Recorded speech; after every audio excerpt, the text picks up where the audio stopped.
আজকে বানিয়েছি একদম হোম স্টাইলের এগ রোল। হাই, আমি Ankita and welcome back to my another mini vlog.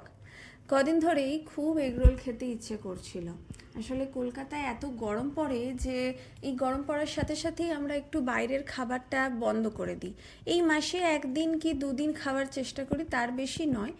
তো কখনো কিছু ভালো মন্দ খেতে ইচ্ছে করলে ঘরে এইভাবে বানিয়ে নিই, না হলে বেশিটাই ঘরের খাবারই খাওয়ার চেষ্টা করি।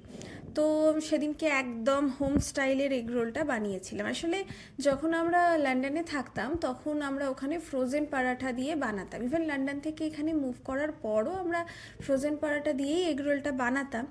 আর ওটা খেতে কিন্তু একদম দোকানের মতন হয়। যারা খেয়েছো তারা ডেফিনেটলি জানবে। কিন্তু তারপর দেখলাম ওটাতে পাম অয়েল থাকে, তো সেই জন্য আস্তে আস্তে ওই ফ্রোজেন পরাঠা দিয়ে এগ রোলটা বন্ধ করে দিলাম।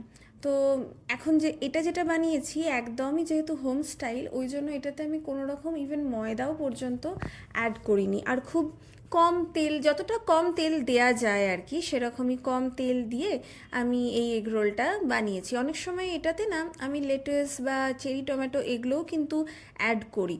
তো তোমরা চাইলে কিন্তু বাড়িতে যা যা ভেজিটেবলস থাকবে সেগুলো কিন্তু ডেফিনেটলি অ্যাড করতে পারো।